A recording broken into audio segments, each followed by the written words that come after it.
You're watching E.T.N, where we don't do news, we just talk entertainment. Share and subscribe. Hey guys, welcome to Entertainment Talk Nation. This is Rob. This video, we're going to do our review for episode 10 of Arrow. Very good episode. And the one thing I liked about this episode the most is we got to see Diggle and Arsenal in action. And it's nice to see them a little bit more focused in the episode. Of course, other episodes where Diggle and Arsenal are involved with Oliver, obviously Oliver gets all the light. So that's one thing I did like about this episode. I thought it was pretty good. I thought it was good that they were able to, in my opinion, have an entertaining episode that doesn't even have Oliver in it. And a lot of the feels in this episode, you know, obviously them coming to the realization that Oliver is dead, although we know otherwise. And, you know, I'm just so glad the show's back.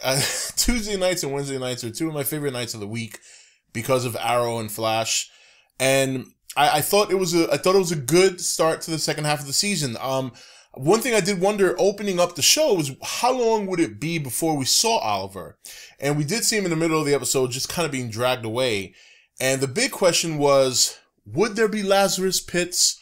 Who would be the one to save him? I think many people knew who it would be, and it was funny because just a couple of days ago, Stephen Amell said that the Lazarus Pits would not be involved. And it seems like he's right, as Tatsu in the end seems to be nursing him back to health.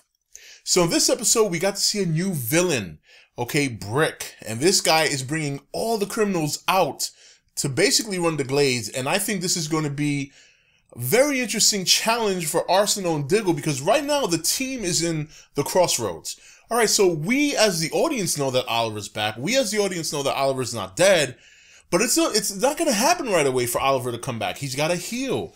You know, that guy was beat up, fell off into a ravine, and stabbed. So he's not going to come back right away. So we know that the team is in the crossroads. Laurel is now finally donning the mask of the Black Canary. So obviously she might provide some inspiration for the team to get back out there and represent Oliver and fight these villains. But it's interesting because now Felicity is at a point where she doesn't want to help. And you know what? I can't really blame her. I can't really blame the character for not wanting to help Ray, for not wanting to help Roy or Diggle anymore. She's crushed. I mean, she's seen many people die. And, you know, she just sits there and watch, you know, and she's the seer. So, I mean, Sarah's died. That affected her. Obviously, Oliver, she was very much in love with. So it's going to be interesting to see, A, how the team is going to function knowing that Oliver is dead, and B, how they're going to function without Felicity, and see how the Black Canary, Laurel, is going to fit into the mix. And from the sneak peeks that are coming for next week, it seems like she's taking a very aggressive approach to her crime fighting. Now, another thing I liked about this episode was Arsenal. We finally got to see just how good he can be. And, you know, he did some pretty cool moves, man. And I thought he held his own rather well. And I thought Diggle always holds his own. I think Diggle is very capable when Oliver's not around. So seeing them work together, I think they can pull it off, no doubt. And with Laurel into the mix, I think they'll be perfectly fine. But they're going to miss Felicity. And whether or not Felicity comes around, I think she will. I think we can all predict that. But it's going to be how long? Will it be the return of Oliver that brings her back?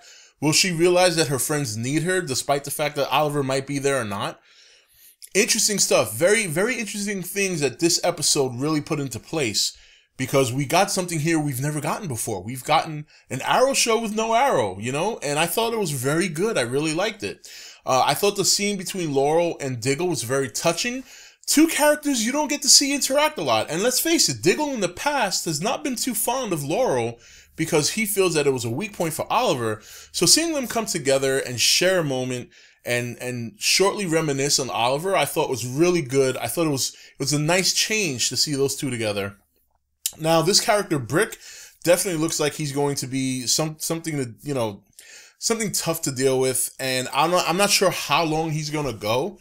But I like the actor. I don't remember his name, but I've seen him in a number of movies. Remember, he played Juggernaut, bitch. Yeah. So it's cool to see him there and his strong Australian accent. He's gotten older, but man, he's still in good shape. So I like him as an actor. I like the fact that he's on the show, and it's going to be fun to see him throw down with the team. Now, Malcolm Merlyn. You know, we all know, we could all sit here and say, look, this dude's bad. He's bad. He's out for himself. I have to admit, I had a hard time figuring out whether or not there was any sincerity to him when he was talking to the team about Oliver and Oliver being dead. But at the same time, he did admit that he did it to get the attention off of him. And now, the biggest thing is that whether or not Oliver can come back soon enough before Malcom runs off with Thea again, and Thea's still very much unaware of what she did due to being drugged by Malcom.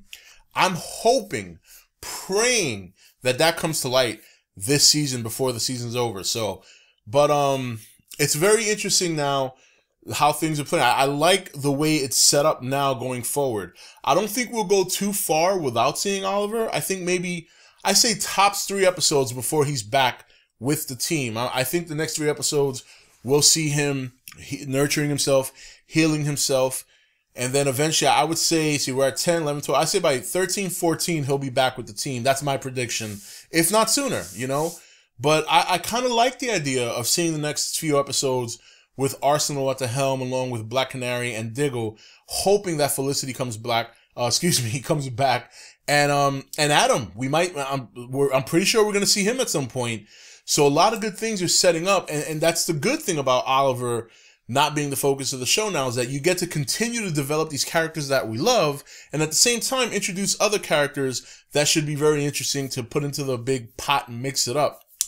One thing I got to say about this show, that I have to commend them on this one thing, because they've been able to pull this off so consistently that some movies or shows just can't do or shouldn't do. Flashbacks. These flashbacks have been going on for the longest time. And I'm sure there's some people out there that don't like it. Me personally, I think they've done a good job of incorporating the flashbacks of what he went through from the time he was on the island till now being in Hong Kong. And I just wanted to say that I just think now going to the 3rd season, to be able to continue to do that and be effective and make it an important part of the story, I just got to commend the writers and the producers on that. I think it's a fabulous thing, because flashbacks can be tough, and sometimes they can be outright bad. They can just take away from the show. This show has gotten to the point where you almost can't do anything without the flashbacks, because you got to know certain things that happen in the future or in the present, how they were affected by past events. Obviously, Slade Wilson being one of the biggest ones. So, but overall, a solid episode. I really liked Diggle and Arsenal being in the forefront. It's probably something we'll never be able to see again going forward once Oliver comes back. But for the time that it happened, I did enjoy it. It gave Arsenal an opportunity to really show what he can do. And it was nice to see Black Canary come out. Never been a huge Laurel fan, but I like the strong Laurel. I don't like the whiny Laurel or the pissed off Laurel. I like the strong Laurel in court, like she was in this episode, dead set on getting that guy to jail. And it's going to be good. It's going to be good going forward. And it should also be interesting to see if Laurel's father is ever going to find out what she's doing, because he knows very well what his daughter Sarah looked like in that outfit.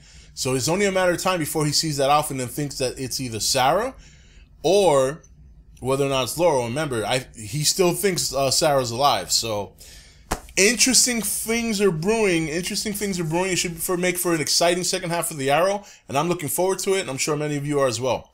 Anyway, guys, that's it for this review. This is Rob signing off for E.T.N, where we don't do news, we just talk entertainment. Take it easy. Thank you for watching E.T.N. Don't forget to comment, share, and subscribe. Join the Nation's Facebook page to meet other subscribers, or visit E.T.N's Facebook page and Twitter page. Links for all are in the description.